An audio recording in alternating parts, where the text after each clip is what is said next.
Bienvenue à toutes et à tous sur votre chaîne d'information en continu. En ce jeudi 29 août, le soleil est toujours présent dans le nord et le Pas-de-Calais, et ce durant tout le week-end. Quelques nuages sont toutefois prévus par endroits avec un temps un peu plus frais, même si, rassurez-vous, on reste sur des températures agréables.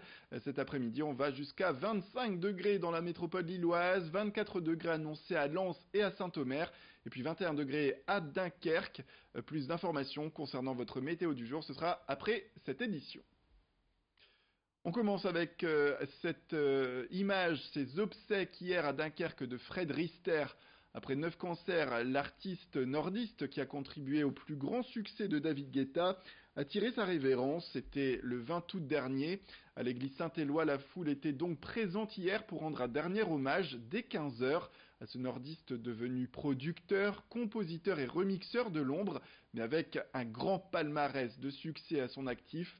Originaire de Malo-les-Bains, il a toujours vécu dans la région avant de s'éteindre à l'âge de 58 ans. Pour lui rendre hommage, plusieurs personnalités étaient présentes, et en premier lieu David Guetta, sans oublier Marc Lavoine, Alain Chamfort, Quentin Mosiman. Pour rappel, Fred Rister avait contribué à de nombreux titres à succès tels que I Got a Feeling ou encore Love is Gone. Une maison du numérique et de l'innovation ouvrira ses portes courant octobre à Calais, au premier étage du centre commercial Calais Cœur de Vie. L'objectif est de sensibiliser et accompagner les entreprises, associations et particuliers dans les méandres des nouvelles technologies, de quoi accélérer le développement du numérique sur le territoire en permettant au plus grand nombre d'avoir accès et en favorisant l'emploi. Cette nouvelle structure, espace de ressources et de création numérique et de réseau de conseil également, se veut être au service du développement économique et de la formation dans le secteur du Calaisis.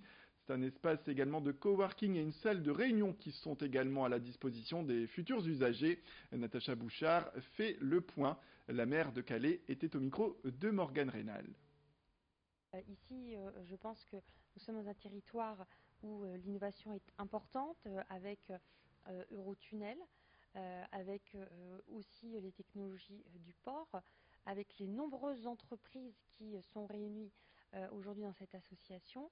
On doit devenir un territoire d'innovation dans le numérique et faire en sorte de passer en fait l'accélérateur, c'est voilà, bien imager tout ça, pour que on soit beaucoup plus performant, lisible et surtout que l'accès et les intelligences soient présentes et envie de venir donc dans ce lieu qui se situe en plein cœur de ville.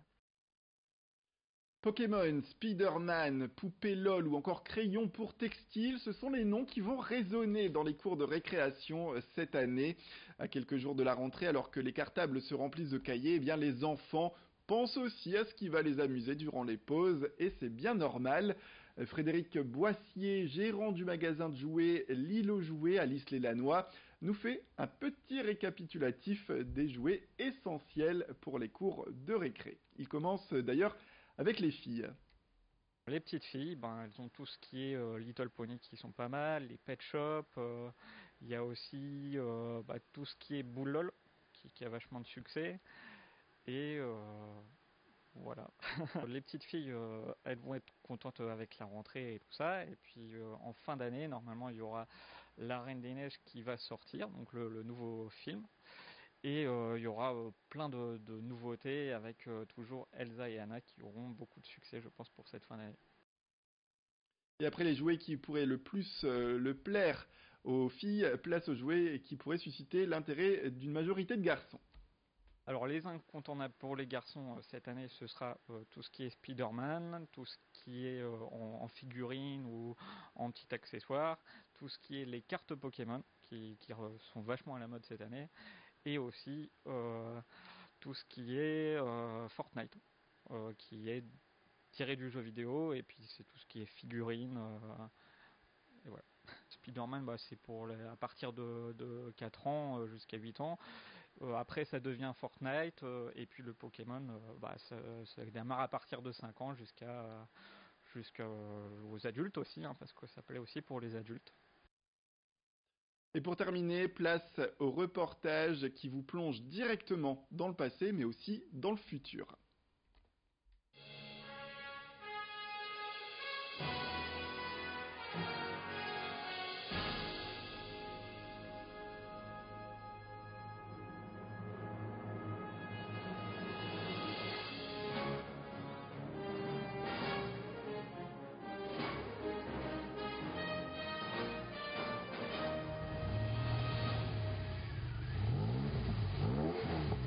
Mythique et atypique, la DeLorean DMC-12 a été rendue célèbre grâce au film Retour vers le futur.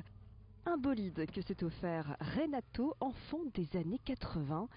Sa DeLorean, identique à celle qui a permis à l'extravagant Doc de voyager dans le temps, il la bichonne pour son plus grand plaisir.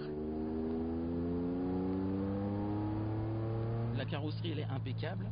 On a repris également les portières, parce que les portières, elles avaient des gros soucis d'ouverture et fermeture.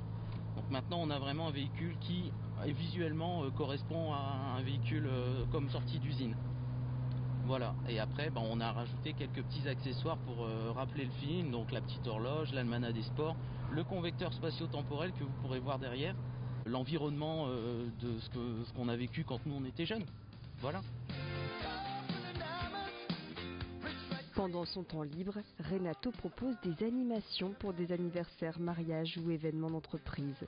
Lors de ses prestations, il est accompagné par Frédéric, un autre nordiste fan de Retour vers le futur. Et les deux passionnés jouent le jeu à 100%, l'un grimé en Doc, l'autre en Marty McFly, avec costumes et accessoires comme la fameuse valise de plutonium. Les gens ils viennent, ils voient le véhicule, c'est tout de suite le sourire, et puis après ils nous posent plein de questions. Mais d'où elle vient, comment vous l'avez eue, et puis est-ce que c'est une vraie? Ça c'est souvent la question, c'est bien la vraie? Oui, c'est une vraie DeLorean, c'est le véhicule mythique de Retour vers le futur. On a les musiques du film, on a des jeux de lumière avec des néons en dessous, des stroboscopes, et les gens retrouvent un petit peu tout ce qui est paillettes dans les yeux de l'époque. Moi j'officie en tant que Marty McFly, et puis mon collègue Frédéric fait le doc, et puis il a pas mal de succès, on va dire. Surtout auprès des femmes.